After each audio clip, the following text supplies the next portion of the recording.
You are living in a chaotic period, and this is a space where creativity and social constructs collide, and the culture embraces it.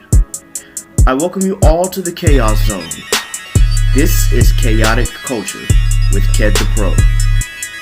Proceed with caution.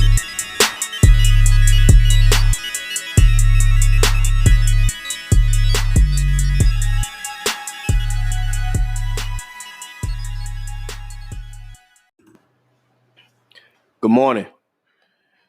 Welcome back once again, ladies and gentlemen, to Chaotic Culture. I am, of course, your host, Ked the Pro. We are here with my good brother, Mr. Law. Yo, what's good, people? Back again, ready to do our thing. This is a 3-part series that we're doing, of course. We're talking about the music of our times. So we're going to get a little bit into part 2. Before we do that, of course, I want to thank each and every one of you for listening to this podcast in its first episode last time.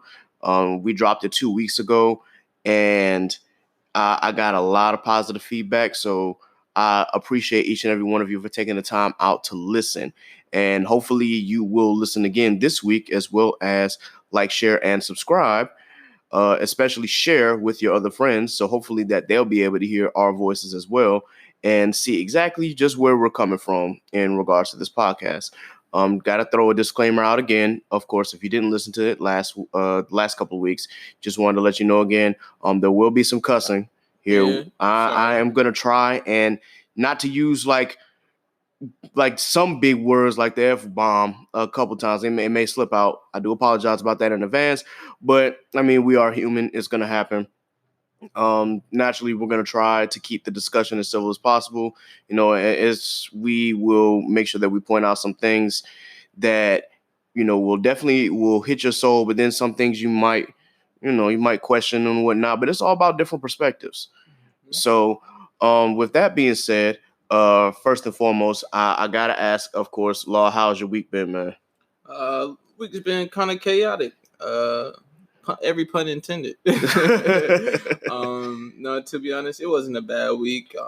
It's kind of more growing pains. To see the funerals of George Floyd happen and the reaction that the country has, not even the country, the world has taken to the injustice going on within our police system has really, it's left a somber note in my heart, because at the end of the day, or at any time, I could have been one of those people that, you know, this is affecting. Mm-hmm. And so it kind of makes me take a step back and to thank God for guiding my step every day, because yes, sir, not every day is promised. Man, you ain't speaking nothing but a word, man. Going out and seeing just what's been happening every day. Like you said, across the globe, we're seeing protests in UK, saw protests in France, we saw protests in Korea. It's real, and it's worldwide. Yeah, and the world is starting to realize that something is wrong with our police system, and there needs to be some kind of reform one way or the other, because if the world can recognize it, but people in our home states refuse to look at it, that's a problem. Serious problem. And looking at it as two black men sitting here on the microphone, what Law just said pretty much is what I'm reflecting on myself. You know, at any point in time, that could be me out there. That could be me in that position, you know, and I could be, unfortunately, and hopefully not, but I could be dead and buried in my grave, you know, just from a simple traffic stop. And I want people to realize that, you know, this is our reality as black people in general, not just black men, black women too, as well as those who are part of LGBT, but this is our reality. From being profiled going in the stores to being mistaken for our own fellow brothers and sisters to simply abiding by the law. Mm-hmm. It's been a lot of instances where there was great compliance from those that have passed, and their lives were still cut short. And so I think it's just a time for everyone, not just myself only, or you as well, KJ, to just really take the time to, I don't know, I guess like really lock into our surroundings, because like I said, no day is given. Right, man. Next second isn't promised to us. So just like you, I'm thankful to God every day that He is continuing to order my steps. It's kind of discouraging knowing that each and every day I kind of have to watch my back. But at the same time, I continue to have faith and just hope that during this time, God will protect me, especially while I'm on the job, especially while I'm traveling back and forth to the job, because my part of my job is driving as well. So I'm just hoping that, while I'm driving this rental car, let me not get pulled over. Let me see if I can abide by the law. Even then, that doesn't protect us. Look at Philando Castile. He law-abiding citizen, stopped, simple traffic stop, let the officer know that he has a CWP and that he is carrying, but the officer freaked out so much because he thought he was going for his weapon as opposed to him just actually getting his information so the officer can see, he shot him. Mm-hmm. And to this day, I'm still baffled. And that also happened in Minnesota too. So it's still baffling each and every day what we have to deal with. And then on top of that, you got the situation with Breonna Taylor that's still going on right now. In her home. Right. And they run in her house not knowing that the person that they're actually looking for is not, one, a resident of the house that they're running in, two, has already been detained. Right. And it's just I feel like that's a serious malpractice case. It really is, man. And it is really, really heartbreaking that, she was minding she and her boyfriend were minding her business sleep. And they, rush into her house with a no-knock warrant.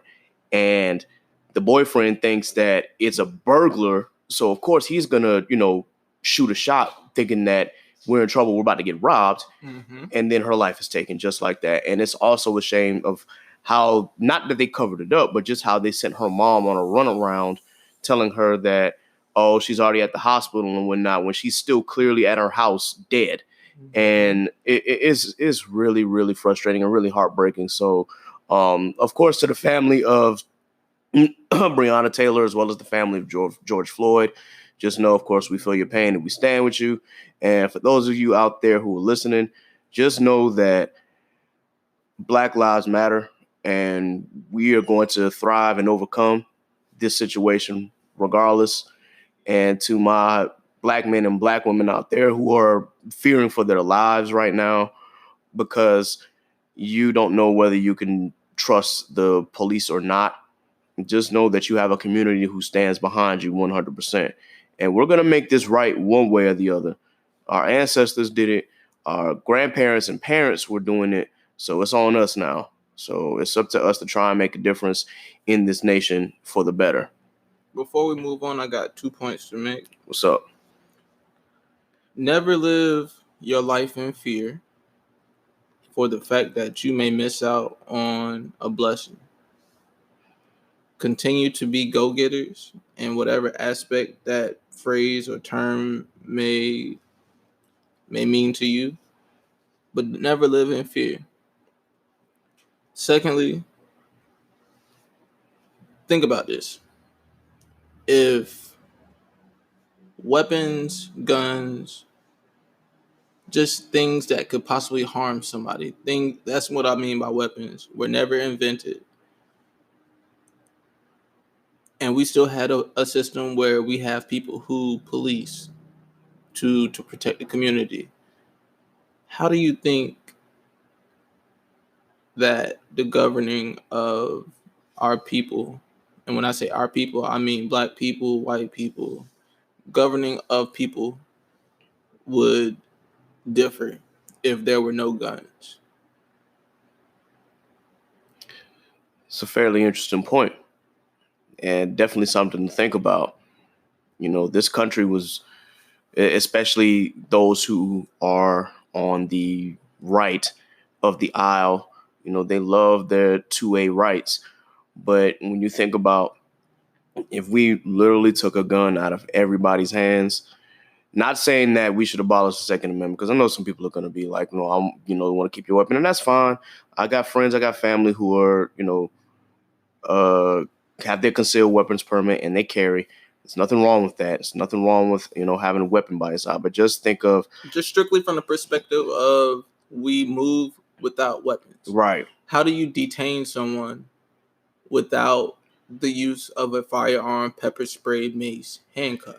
And now, granted, yes, you might think you would have to go to means of a chokehold, but even to an extent, martial artists know that when you execute a chokehold, at some point in time, you have to release said hold so that you do not take the life of someone. Right.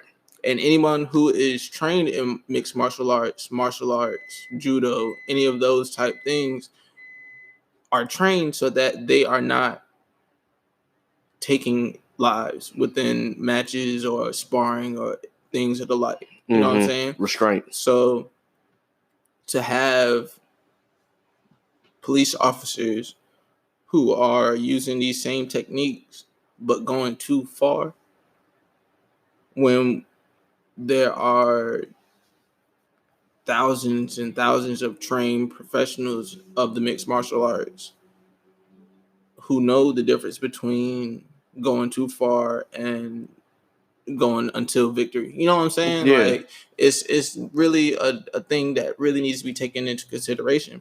I was reading online that police officers over in Europe have to stay within training to become a police officer for a minimum of 3 years. Yep.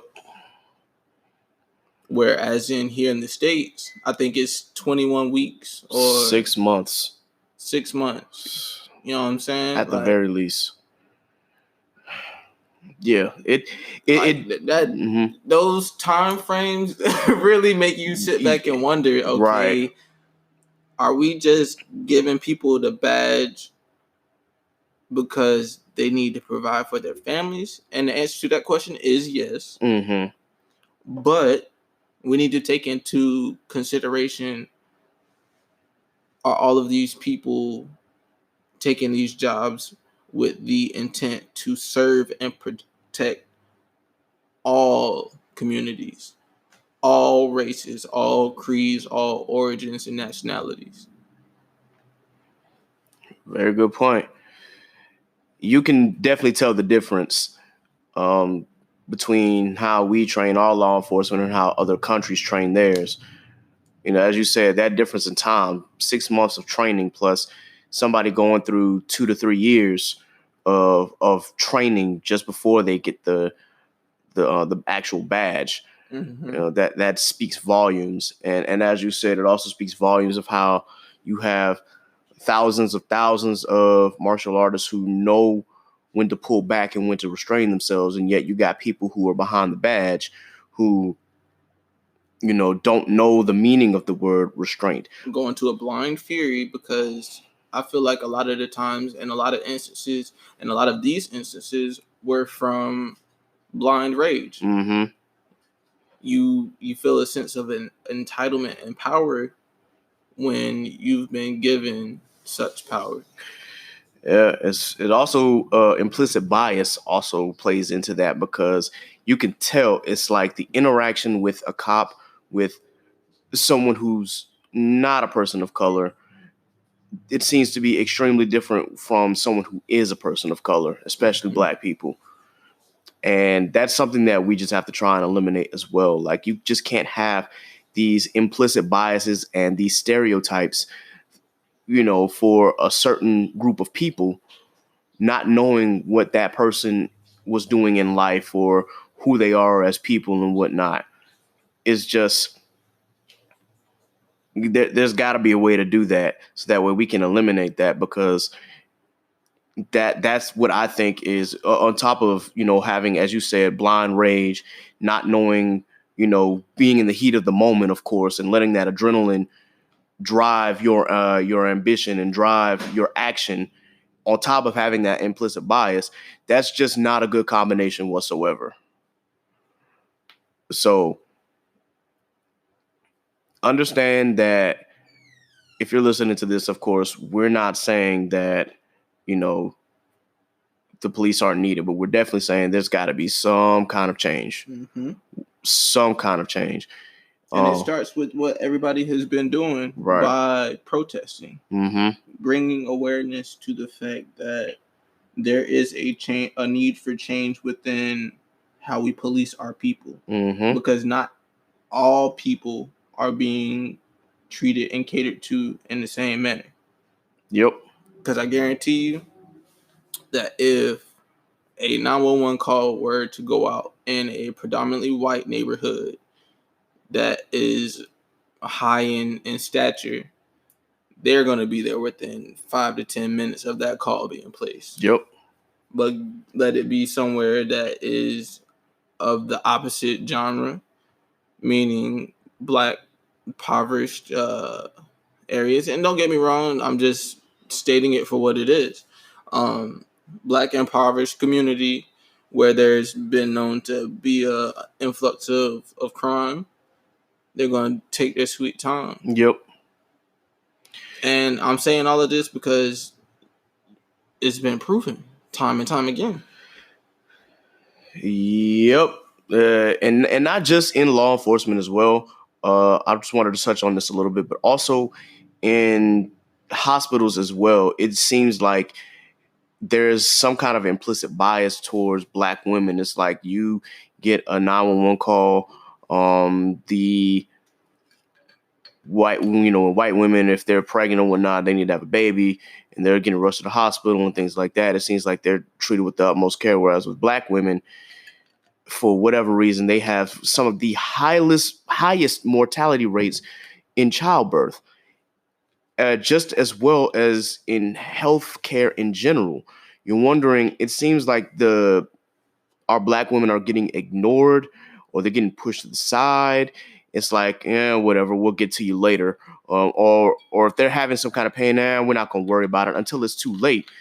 So I definitely want to be sure that our Black women know when they go to these hospitals and when they go to the doctors, if you know something is wrong with you, but your doctor is kind of shrugging it off like it's nothing, follow up on that. Make sure that you see what they're putting down on your clipboard and what kind of data that they're recording. So that way you can go in and handle your business. Treatment. Yes, we need you to get the best treatment as well. There should be no reason why you suffer the way that you do. And that kind of brings me to what's going on, because I don't know if you've been paying attention to Twitter, but it just seems that a lot of people want celebrities to speak out. And I did watch the clip with Dave Chappelle, and he's just like, he feels as though celebrities, or at least he as a celebrity, shouldn't be speaking now because it's up to the youth and everybody in the communities to do the work, and he's going to support it no matter what. I know some people want to hear their favorite celebrity speak out on injustices in America, especially when it comes to police brutality and racial inequality. Thing is, these celebrities ain't role models all the time. And some of them may give an answer you like, and then there's going to be those who give answers that you're going to scratch your head to. One example being Mr. Terry Crews. Yeah. This was, I don't know what drove him to say what he said. I honestly don't have a clue, but you talking about in the return or in the rebuttal to Gabrielle Union? Not even that. I'm talking about the black supremacy comment. Oh, so this is a new comment. Yeah. I was confounded, just befuddled, and was like, yo, what in the black supremacy? What in the world is that? Since when have we've never had supremacy as black people? Yeah. I'm just like, what in the world? I could not believe what my eyes had seen when he tweeted that. I'm trying to pull up the tweet now because it really just baffled me.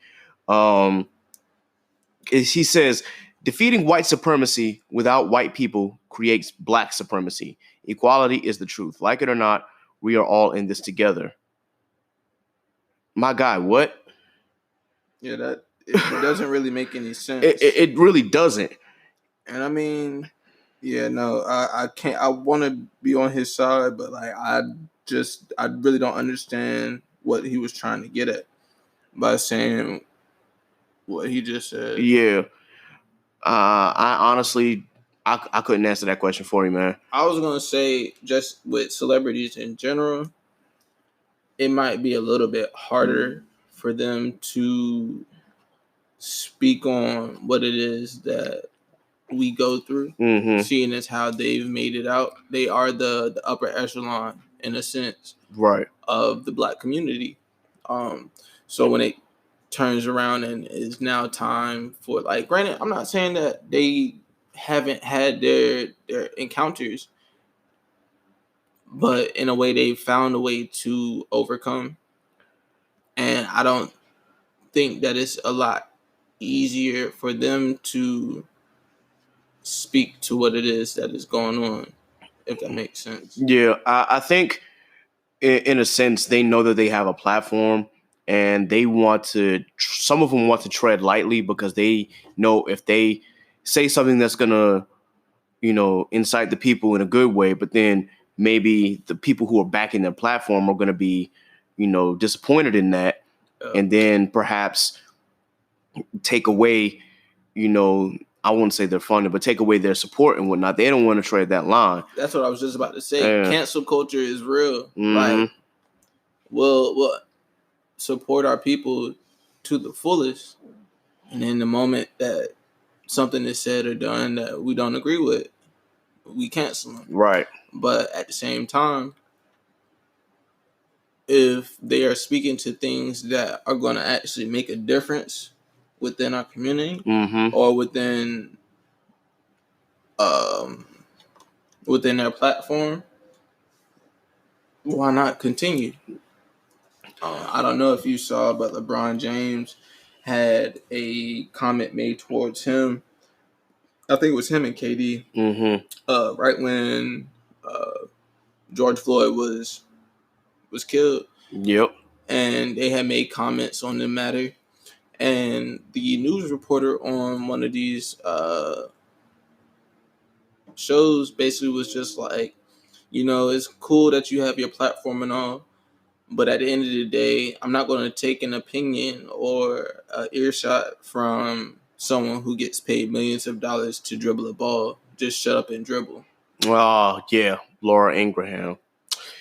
You know what I'm saying? It's stuff like that. Like, you can open the forum for anybody and everybody to have their own opinion.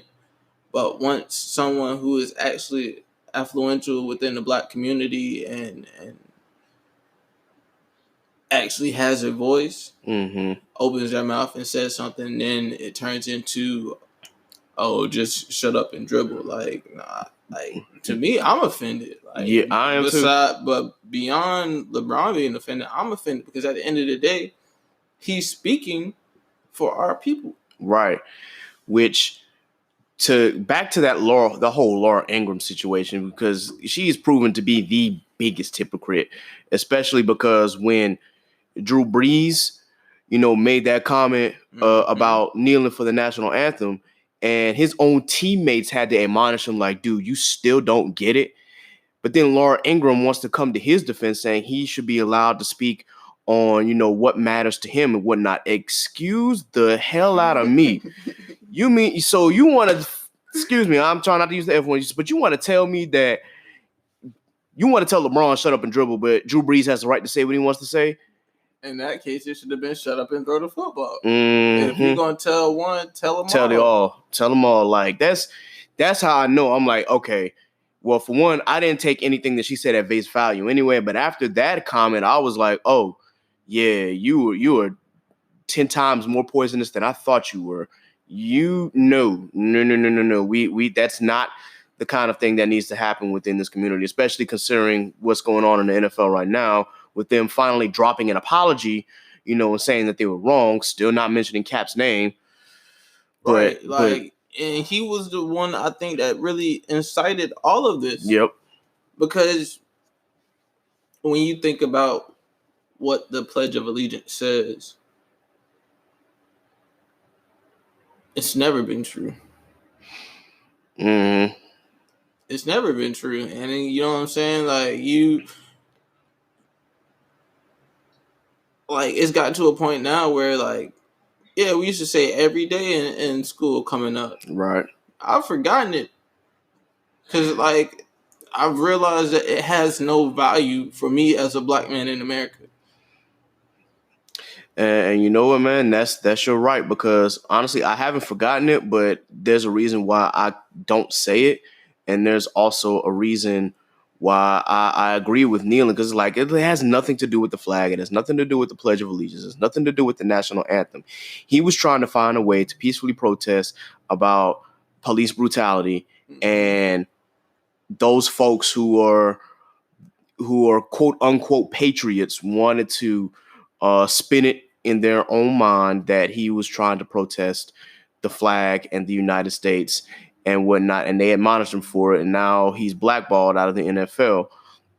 Knowing good and well that's not what the protest was about. It was bringing attention to the plights going on in our community. Now the NFL wants to recognize that after another incidents have occurred, and it's like, oh, so maybe we were wrong. Well, what was your first clue? But you see, it was another young man just gunned down not too long ago. Yeah. So with that being said, I really am hurt. Mm-hmm. Because, like I said in the beginning, at any point in time, it could be me. You're right, man. And then to kind of backtrack a little, for those celebrities who are actually, stepping out and saying something, like I just got word, of course, Beyonce is demanding justice for Breonna Taylor. She'd just sent a letter to the Kentucky Attorney General. Mm-hmm. People who are like John Boyega, who is not only on Twitter, but also in the streets walking and marching with us. You got to respect that, because he's putting his job on the line. He may never get cast in another movie again, but he's fighting for what he believes is right. And I respect that so much.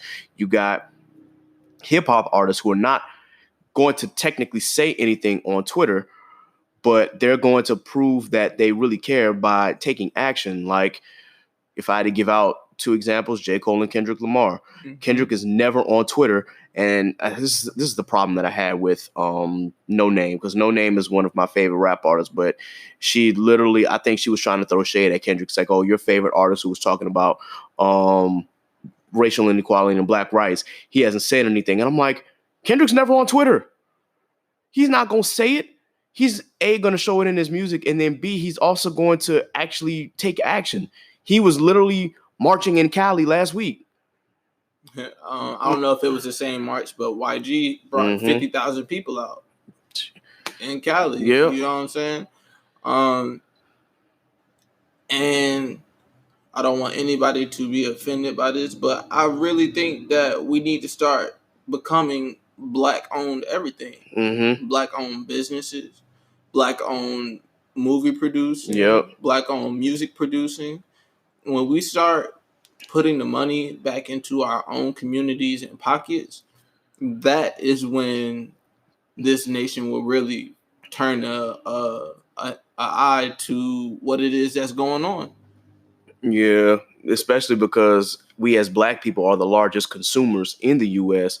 So it's up to us to really buy back the block, and not just, in our communities, in the blocks in our communities. We talking about, as you said, Black-owned movie productions, Black-owned music, Black-owned restaurants, Black-owned clothing lines. Let me ask you a question. How many hair stores have you been in and seen a Black owner? I can't remember the last one I went to that had a Black owner. I could tell you one, and that's here in Hampton, Virginia. Oh, where? It's off of Big Bethel, by the AMC Theater. I know which one you're talking about. Okay. thank you for letting me know because I don't buy a lot of hair products anymore because most of my shit is natural. Yeah. But if I need to buy some hair products, I am gonna go there. So that being said, gonna take a quick break. Just stick around.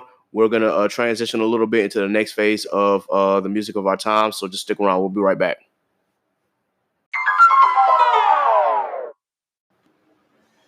Welcome back. So, based on our last conversation, of course, we were just discussing the happenings in our culture right now. And the way we ended the conversation, of course, was about buying back the block. So, with that being said, of course, we want to be sure that we invest in everything that's going to be Black owned. And Law, you got some businesses that you want to plug real quick? Yeah, Queen's Crown Beauty Supply on Big Bethel Road in Hampton, Virginia. It's Black owned hair store supply. I went in there to get a couple hair moisturizers, lock gels, great customer service, friendly cashiers.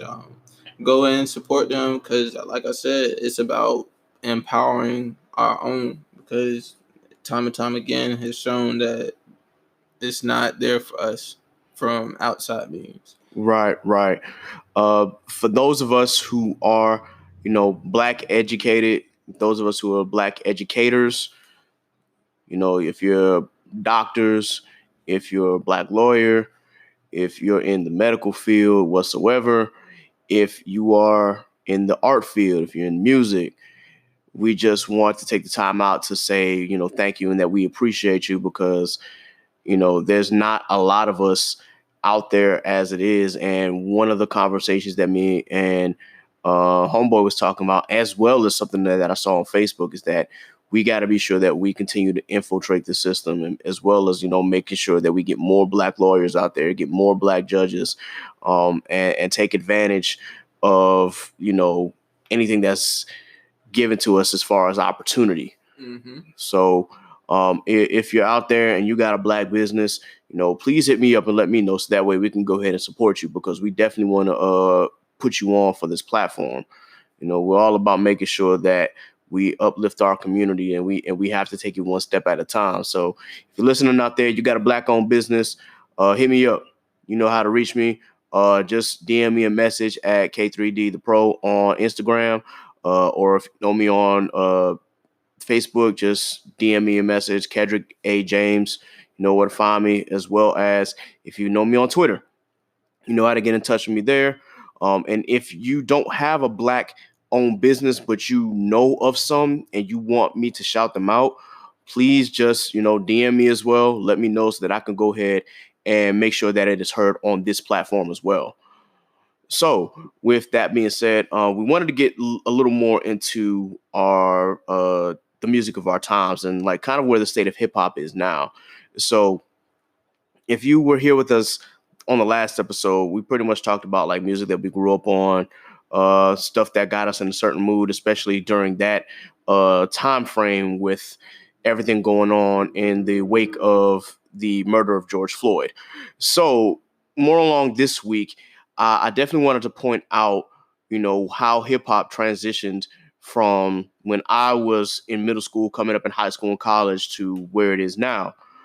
So growing up, I grew up on 90s hip hop, but then we got to 2000s hip hop, which is really, where I came of age. So when you hear artists like, again, Jay-Z, you got Outkast, who probably dropped one of the biggest albums of the 2000s decade with Speaker Box and The Love Below. You have 50 coming roughshod into the game.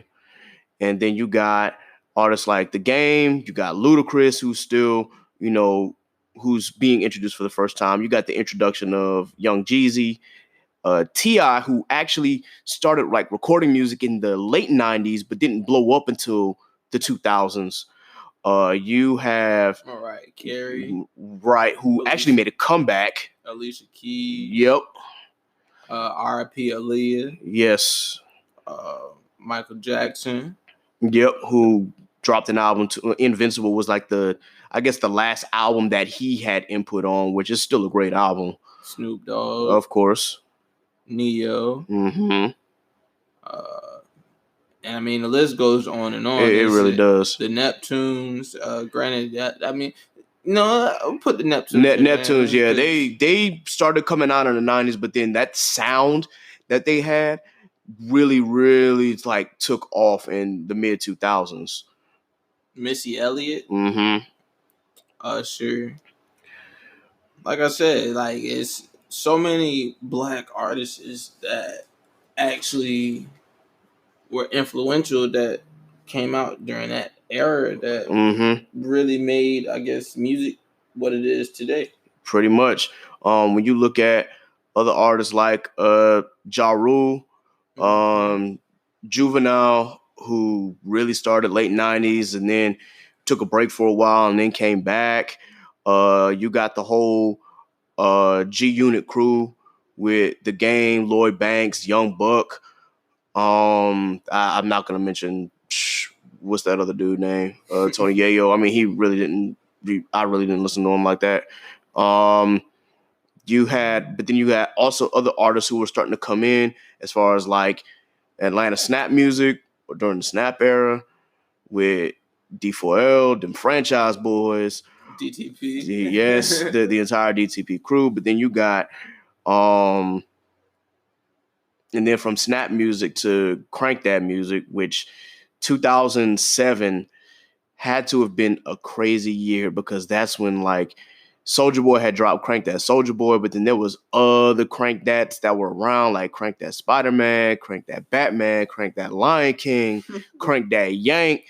And the list goes on, man. I could go on YouTube all day and just look up all the different Crank That songs that I actually memorized the dance to because that was just that was really a time for me, man. Chicken noodle soup. Yep. You got New Boys with Jerk, Cat Daddy, Dougie. It was really a crazy time, especially going into college. And then you got artists like Travis Porter who started to like blow up right as I'm entering into college, and they just had a concert yesterday. At simultaneously with the riots that were going on, but they had a great like presence, especially for me, and going through college, because it seemed like every twerk song that they dropped was just a banger after banger after banger after banger, and these were all on mixtapes. So it's like, yo, speaking of twerk, you can't forget K Stylist. Oh, man, yeah. He's also like one of the king of twerk songs as well. Like he had some bangers as well, especially during that early 2010 period. With that, we can see how like kind of the music had transitioned from those artists to what we got now. I guess my question is, do you think that artists such as, and I'm going to start kind of from the beginning here, do you think, because artists now, I've seen styles from 3 6 Mafia and Bone Thugs and Harmony and Ja Rule and Drake, and that seems to have been blended in to what we're listening to right now. Because of the art of the sample. Yeah, I get you. Once people figured out how to sample old songs and recreate them or reinvent them into something new, which is not technically new, but is new to those that are listening, that is where you really gravitate your pull from, because it's new, it's old, but it's new to the time period. Right. And I definitely get that. And I also should say Nelly in there too, because Nelly did also kind of have an influence on what the artists sound like, at least right now as well, because somewhere along the line, someone said, let's add a little melody to our rap game. And of course, we can start with Bone Thugs and all the way down. But now you see like how artists like Migos, who when they were first founded, someone said, yo, that's Bone Thugs and Harmony right there. And they brought back what we call the triplet feel. So with that, and then you got other artists who started like pretty much vocalizing and as well as harmonizing within their raps as well. It wasn't just straight like talk. You were hearing melodies within their rhymes. So I mean, when we look at artists like Lil Uzi Vert, Lil Yachty, Roddy Rich, Lil Baby, Gunna, Young Thug, we can see the influence of those other artists from the 2000s and the late 90s and how they've all kind of been blended in to this form of hip hop that we have now. I'm about to say the change for me that I think I can see or hear is in the 2000s or I'll say the 90s. In the 90s, it was more so of storytelling, telling about how the police ran up in the apartment building and what you were doing at the time. Then transition like mid 90s to the early thousands. That's when it went from more storytelling to, how can I say it? I guess more of a mainstream sound, something. Yeah, that's when I think things started to become, okay, I'm trying to just make this track so I can get on the radio. And then like within, I'll say from like 2010 to now, within the last 10 years, it's been, let me get on the radio and put as much content out on the radio so that people can get my name and who I am, so that I can build my platform from radio hits, and then I'll go back and do my tour and get my name out on my tour. And you know what I'm saying? Like it went more so from storytelling to becoming mainstream, popular on the radio, from being popular on the radio to being a radio mogul slash I guess TikTok waiver. Shout out to Vine. Songs that like you only heard a short clip of it, but it was a banger. So you was just like, okay, I gotta figure out what song that is. So you go and you'll be like, okay, XYZ song on Vine or TikTok, and you go and look it up, and that's how you get your song and stuff out there. Yeah, I think a lot of those artists that I'd also named, basically got really big off SoundCloud too. It's like they're gonna throw out a quick hit on SoundCloud, it'll bang, and then it'll get radio play, or it'll get a whole lot of streams on Spotify and Apple Music, and that's how they really start to make their names, And the question is, I'm wondering, when did, other than how the music changed from the 2000s up to now, like what really changed from a radio and billboard perspective of these are the songs that are hot now as opposed to the ones of the past that used to tell stories. Or if you look at like radio now, you've got, it's really oversaturated with a lot of trap music for those who do listen to actual radio. But I can't tell you, like, if I turn on the radio now, I'm gonna hear Something to Prove. I'm gonna hear Lil Baby. I'm gonna hear Dub Baby. I'm gonna hear Roddy Rich. Drake. You're gonna hear Drake. You're going to hear Uzi Vert. You're gonna hear Young Thug a lot. So it's like, well, what changed? Because in the past, you used to get a good blend of it. Like, especially in the 90s, you might have one party track here, then you might have one gangster song there, and then you might have one conscious song, the next go round, and then it was sort of a balance.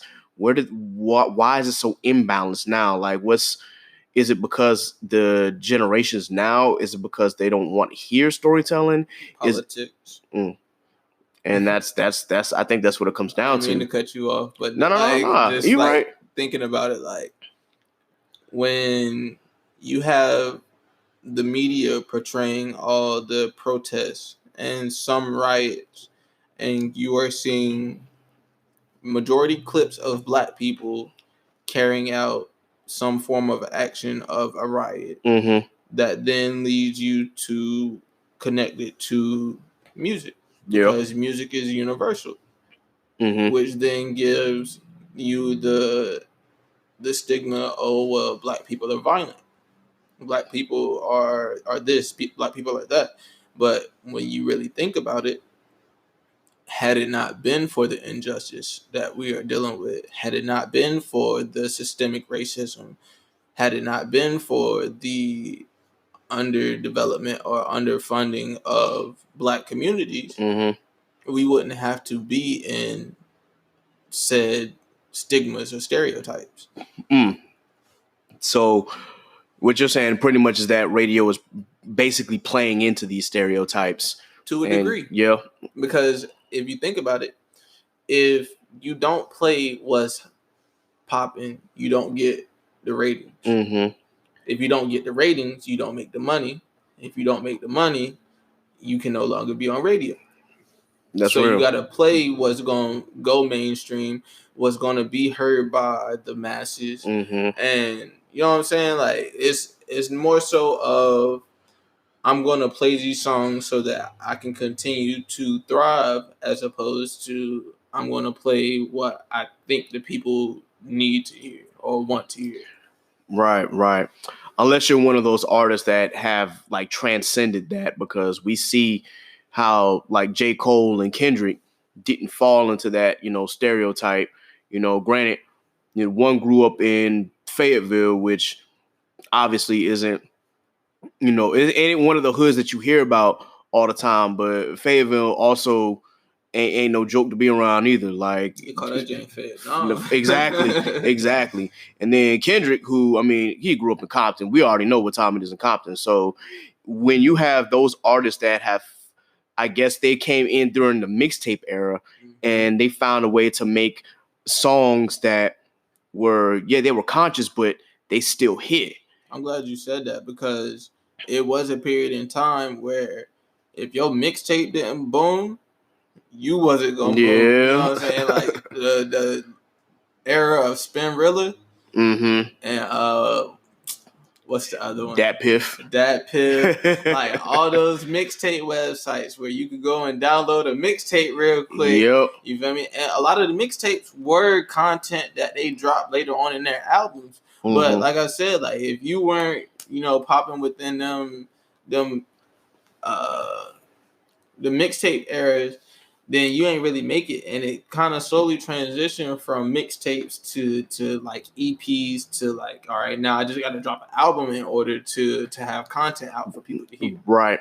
And even for those who are still like dropping mixtapes, they're not going to be dropping it on those platforms anymore. They're using it and dropping it at Spotify, or they're dropping it on Apple.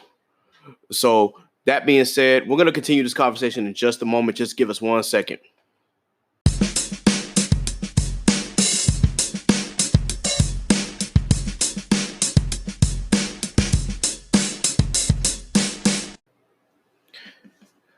All right.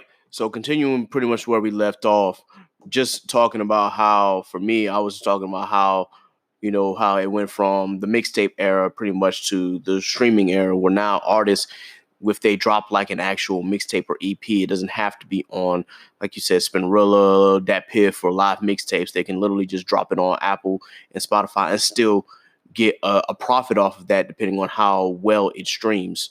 So, and I think in the past, mixtapes, when they first came out, like especially like in the era of the 90s, mixtapes were actually demo tapes. These were the tapes where, okay, I'm trying to be heard. I'm trying to get my name out there so I can get signed. Then in the 2000s, it's like you still had that, but then you also had people who were just like, okay, I'm already an established artist. I'm going to drop a mixtape so that way my next album can get the hype. Like Lil Wayne, after the Carter, it was just like mixtape after mixtape after mixtape. Carter 2. Then mixtape after mixtape after mixtape, The Drought, Carter 3, and then many more mixtapes after that. So you see like how these established artists are just like, okay, we just gonna put out some free content now. So now, of course, that can be monetized with the streams and whatnot, but that's still important because we can see how that kind of transitioned for hip hop. And that being said, when we were talking about how Kendrick and J. Cole kind of transcended that, which of course Kendrick is my favorite artist, J. Cole is my second right now. We can see kind of how they were able to create a sound and put out those tapes and get noticed. And then they took advantage, I guess, of this situation, because now you're starting to see, okay, streams are starting to come in, but then you also got people who are seeing videos. I remember, I don't know if you knew this, but I remember like the first time Kendrick actually got noticed on a video. For me, there was a rap artist. I think if I'm not mistaken, it was Charles Hamilton, who honestly wasn't. He had a name going for himself at first, and I know he didn't really like break out like he should have, but he had a name going, and then it was a freestyle battle that was recorded. And next thing you know, we see this short little kid from Compton, Kendrick Lamar, come up and rip it so badly. Hamilton was like, "Oh, no, no, no, you ain't about to outshine me in my own place, man. You ain't about to do that." That's when I know. I'm like, "Yo, who is this?" And that's when I looked up Kendrick Lamar and was like, "Yo, this dude is flames." And it's crazy because that's how I got introduced to Kendrick Lamar. Then I went and saw that song, "Look Out for Detox," where he was actually freestyling on a Childish Gambino beat. And I was not the same ever since. But with that being said, we can kind of see how, from the 2000s to the late 2000s to the 2010s up until now, and just seeing how different artists have been making a name for themselves. Like, you got, again, we said Lil Uzi Vert, you got Trippie Reds, you got, you got Young Thug. It seems like, of course, going back, Rich Homie Quan, who was doing the same thing. Those artists really made a name for themselves by adopting a certain style. And we were just discussing how that style really much kind of blended R&B and hip hop. And now we've got to the point now where in terms of male R&B and hip hop, the lines have been blurred completely. So, and that's actually going to be an in-depth discussion for another episode when we do that, because we're also going to talk about the state of R&B as well. It's really, really interesting how that had occurred, because you don't hear a lot of male R&B artists out now, with the exception of maybe, I guess Tory Lanez kind of falls in that category, but he's also a hip hop artist as well because he raps. But I'm about to say the main that you think about when they say R&B is like Trey Songz, Tyrese, yeah, Tank. How does it feel? Raekwon. Well, you're talking about like D'Angelo? D'Angelo. Okay. Yeah, like you had all those guys that really like. Who were like singing. Right. Yeah, I get you. Like, and then you look on the radio now, pretty much maybe the only like real prominent R&B male artist right now is Chris Brown. Because he still raps. Yeah, because it's like, well, he raps too, but you think about of all the R&B artists that are kind of like out there, or who were out there, you don't hear that a lot on mainstream radio anymore. You may get Brent Fayez.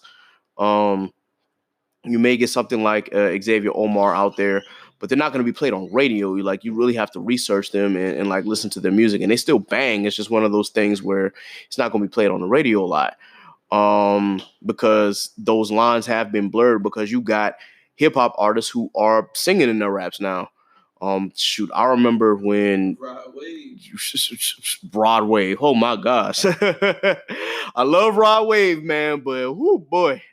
I remember last episode he said he kind of crying on the track a little bit, but yeah, him especially. And then you got, when you look at it from that perspective, with all these artists who were like singing in their raps, and you don't have a lot of, artists who are just not adding any vocalized melody to the lyrics anymore, those artists probably won't get a lot of radio play. The Baby might be an exception, but the Baby also did that a little bit in Rockstar as well. So, but he does have a, I don't know if you want to call it a mixtape or album, but like where he's singing on the track. Yeah, exactly. Like he did have some vocal attributes into the music scene. So, with that, I guess we can see how like trap music has transformed, because when you look at artists like Jeezy and T.I. and Gucci, who were doing that part of trap music, but then you get into the other form of trap music. Well, now you got Lil Baby, you got Dub Baby, you got Young Thug, you got these artists who are, adding melodies to their raps. You can see kind of how it changed, and maybe Young Thug was part of that change. That's kind of started that wave. But then you could say that Drake was probably a part of that wave as well, because Drake not only was rapping on the tracks, but he was also singing on the tracks too. So, it's a lot to throw in. It's not just one thing that caused hip hop to transition the way that it did. You might still have artists like 21 Savage who raps a certain way, but I mean, I guess he really can't sing, so that's why he raps the way that he does. But then you go into artists who I guess sort of kind of mumble, quote unquote, which artists like Playboy Cardi, Trippy, as well as Future, who he didn't really change his style. I guess he adjusted his style. No, he just kept getting hurt. Yeah, but everyone likes to say like Future was he was kind of toxic himself, but I mean you get what you get, I guess. Future, motherfucking Tasha. Sorry for the language, but don't get me wrong, like Dirty Sprite 2, that was my album. Yeah, man. And then like after that, like, I just been like, oh, don't get me wrong, Future and Hendrix, the two-sided album. I rock with that, Project Heavy. And then after that, I've been looking for that Future sound, like. And don't get me wrong, like no artist is gonna make the same music twice. Right. Like everybody was upset with Chance because they were looking for Acid Rap 3. Or they were looking for Acid Rap, but like you gotta understand he's evolved from that era. Like yep. You're not gonna keep making the same music about one era at a time. Right. Your music is gonna evolve with you, just like you grow every day. Yeah, like just to give another example of that, I mean, Jay-Z, when you've been in the game as long as he has, Jay-Z ain't gonna talk about slanging dope like he was back in the 80s and 90s. Of course he's gonna talk about, I guess, the investments that he's making and his status in the rap game and his family, like, because he has evolved over time. I mean, Jay-Z been in the rap game since 96. I'm not expecting him to still talk about slanging dope on the corner when he don't do that anymore. Right. Because I think B would beat him over the head. Yeah, very well put. Very well put. I mean, and you still got, I guess, artists who are out there that will still have something to say. I mean, you still got J. Cole and pretty much all of Dreamville, who is going to like have a message in their albums for the most part. It's not gonna get a lot of radio play, but it is gonna ride because they know how to make music. And then of course you got TDE with Kendrick and whatnot. There are some other artists out there that I definitely would recommend listening to if you are talking about just listening to something that's gonna not only make you feel good, but just it's gonna speak to your soul. So did you? Artist that does that? I was gonna say Common. Yes. I don't. He's not in my playlist. Like that, but from like time to time, his song will come up, and I'm just like, okay, this is cool. Something I can vibe with. Like he's talking about, but like Yeah. Common was definitely one of those artists that like really spoke a message within his artistry. Yeah, man. So with that being said, I've got a few albums that I definitely want you all to listen to for like the year 2020. If you haven't got to it yet, it's a good mix of albums because again, I don't listen to just like one genre of hip hop. I'm going to listen to multiple genres, but I'm only going to suggest the ones that I think are really good. With that being said, got to start out with Freddie Gibbs, who just dropped a mix, not a tape, but he just dropped another album with The Alchemist.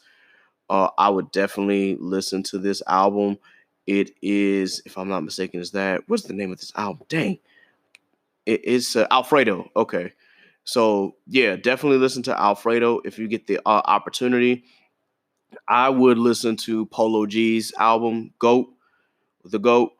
Um, as far as like trap music, granted, he's got a message in his album as well about like his struggles growing up. I would definitely listen to that. He had one of the better albums this year. Even Lil Wayne's Funeral, like granted, it's not the best like Lil Wayne album that I've heard in my life, but I would definitely just give that a listen if you haven't listened to it already. Definitely will bless your ears. There are a few others. Did you have someone that you wanted to like recommend, Law? I'm gonna be honest, not really. I guess Lil Baby's My Turn. Okay, yeah. That was new this year. Mm-hmm. I gave Dark Lane demo tapes a listen. You feel me? It's a couple songs up there that I like. Yeah, that album does ride. It's I don't know if I would.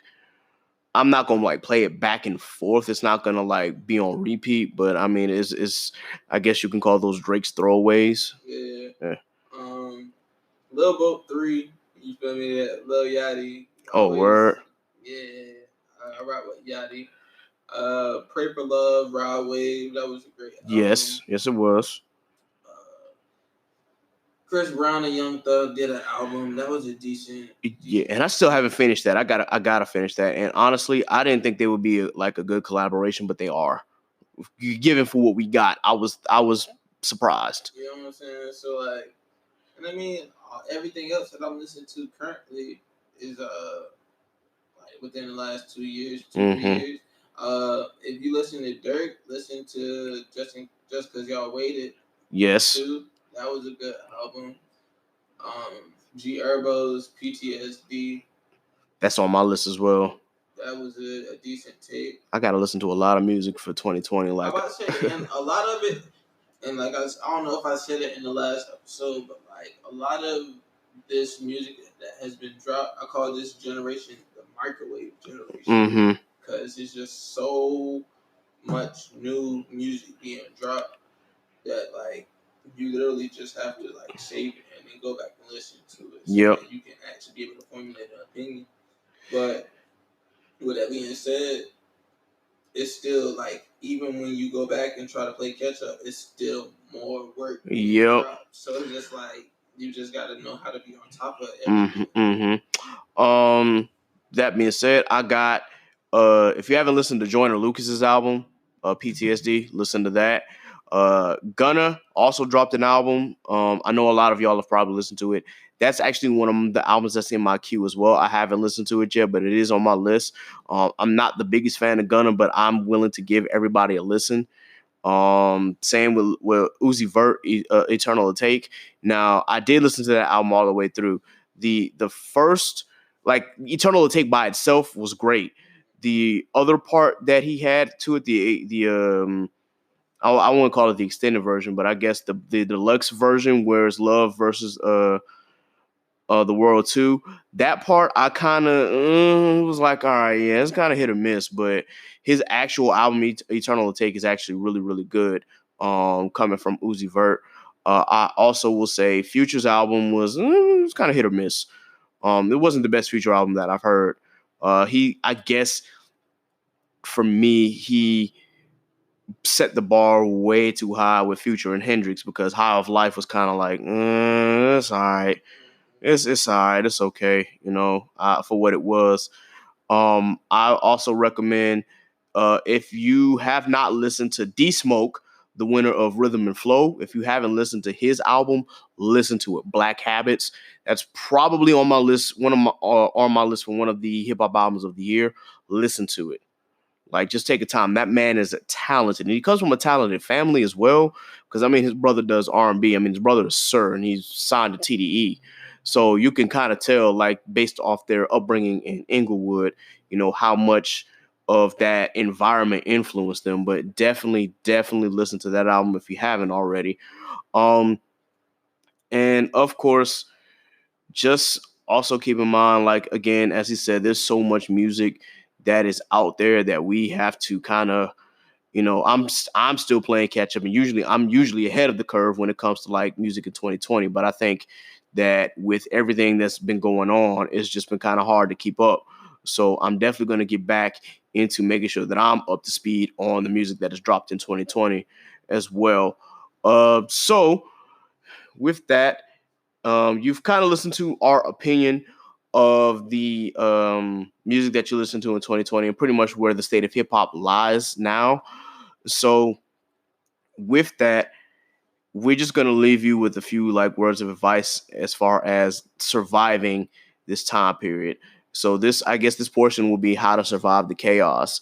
Um, in this world that we live in, especially as young men and women of the Generation Z, and those of us who are millennials, and even some who are Generation X, we deal with a lot of things that we didn't think that we would have to deal with because of the sacrifices made by our parents and grandparents and the ancestors before us.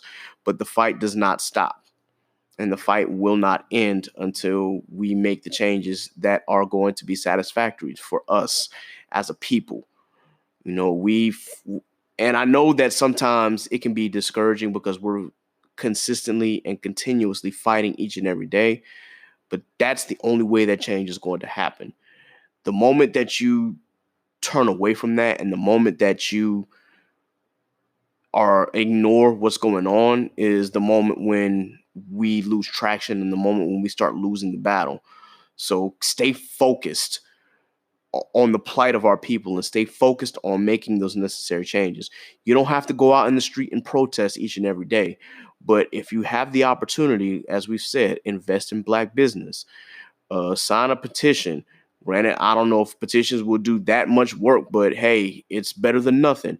Get involved in community service. I mean, if you are part of the NAACP, attend an NAACP meeting and attend a town hall. Get involved in community work with the fraternities and sororities out there who are doing fraternity work, even if they're not doing it in person. Do your research, find out what's going on in the community, and see how you can contribute. These are ways that we can change the system. And don't let anybody else tell you anything different. If they want to come up with an argument about, oh, well, what about Black on Black crime? Man, shut that shit up. Like, because that's not the issue right now. Yes, we have our own fights to deal with within our own community as well, as far as tackling violence and gang violence. But as we've said before, these things are in place because of systemic racism and the disadvantages that we have in our communities. That's the only way that we are able to dismantle. We got to start at the top, and then we can work within ourselves. And then if you want to work within yourselves while doing it at the same time, or set one before the other, that's fine too. But this particular fight that we're fighting now is making sure that we have racial equality and racial equity across the board. I don't want I want to live in a world where, of course, the white police treats me the same way as he treats a white person. I don't need him to approach me with any internal bias or any implicit bias just because we're both Black men with dreadlocks. With locks. Dreadlocks is the wrong term. But I don't need that kind of negativity in my life. I want to be able to talk with you and discuss with you the ongoing problems in my community so that way we can fix it together. But if you're going to sit here and judge me just because of what I am and what I look like and who I am, then we're not going to get anywhere. That being said, the main thing that you have to do to survive is just, again, stay focused. Don't let this just be a temporary thing. We talked about this being the microwave generation. Like, we have ADHD. A lot of us have ADHD stemming back from the 80s. Like, pay attention. Stay focused. Don't get distracted, because there's going to be plenty of distractions coming at you from left and right. As long as you stay focused, we can win this fight. And we're going to win as long as you remain focused. You got any words, man? I think for me, it really boils down to this.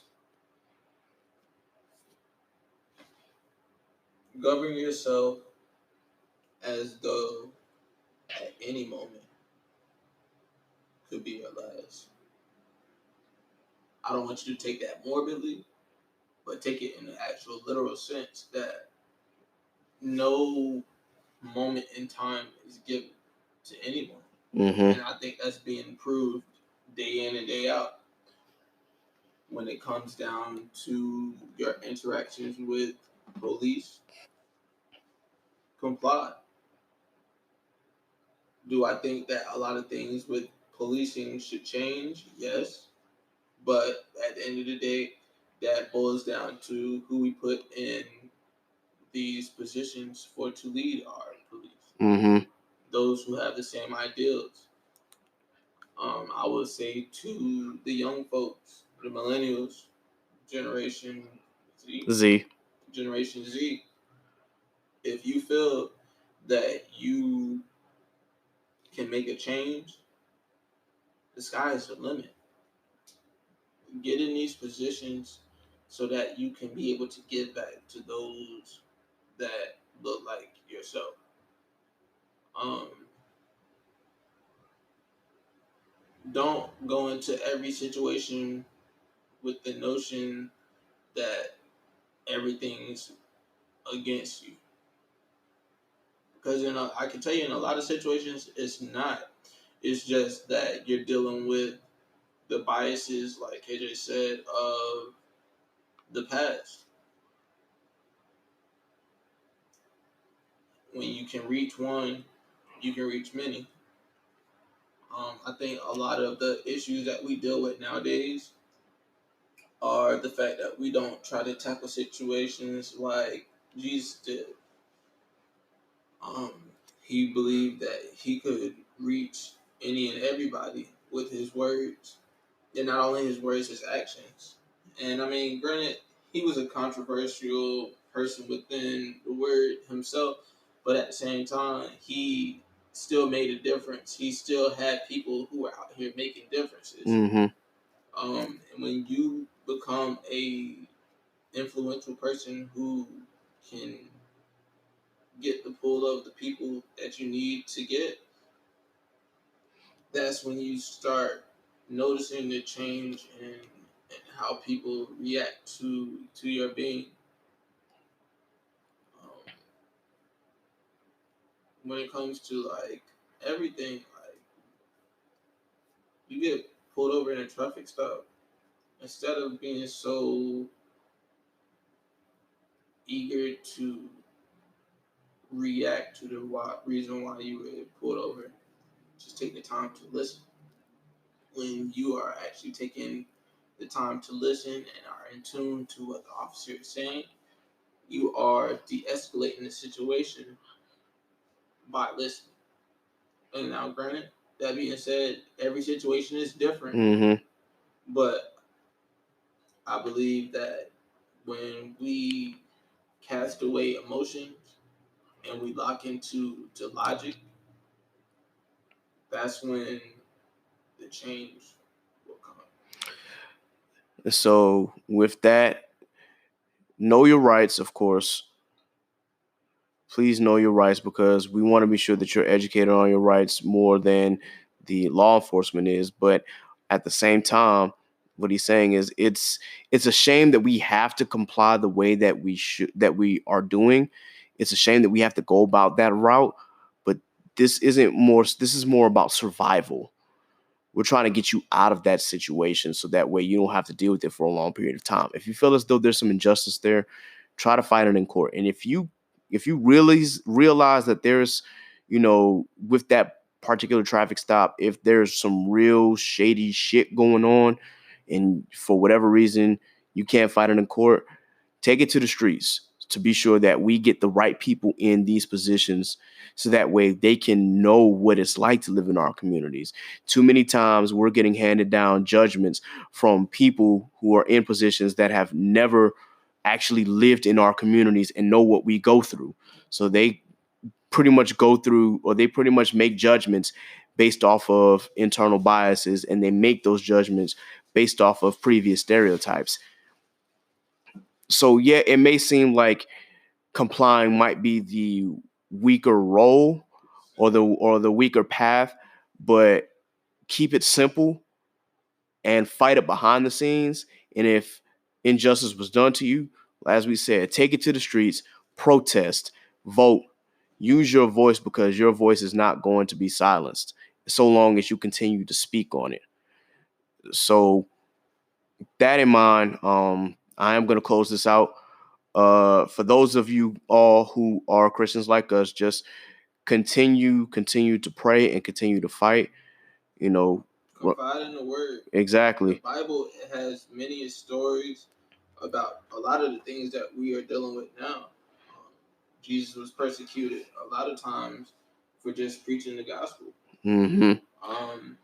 In a sense, this is the gospel. We are speaking what we believe to be right, or not believe to be right, but what we think is a possible solution to the chaos that we deal with in today's day and time. Exactly. If you are a Christian or you believe in read the Bible, or do your research and find other situations where the same things that we're dealing with now pertain to, and then find a way to advocate said readings and findings, because when you reach one, you teach another. Exactly. For those of you who, of course, aren't Christian, if you're spiritual and you believe in the ancestors, just have the ancestors guide you. Continue to pour libations and continue to burn sage, whatever your ritual may be, so that way you can come and attack the situation with a clear head, clear mind. If you're, of course, Muslim, remember to give Allah your blessing. So with that, we're going to wrap this up, guys. This has been Cad the Pro. This has been Law. We hope to hear from you again soon, and we hope that you'll listen next time. Peace out. Thank you for listening to this edition of the Chaotic Culture Podcast. If you like this episode, please like, share, and subscribe, and go back and listen to all the other previous episodes as well. Be sure to follow Chaotic Culture Pod on Instagram, as well as my personal page, Cad the Pro, that's K3D the Pro. Be sure to like the page on Facebook, as well as follow me on Twitter at ProCad the Great. That's PROK3D the GR3AT. If you like this beat, shout out to RJ Stackhouse. Be sure that you also follow him on Instagram as well. And I hope that we've been able to bless your ears today. Until next time, folks, this has been Cad the Pro with Chaotic Culture Pod. Be blessed, be safe, God is love. Peace.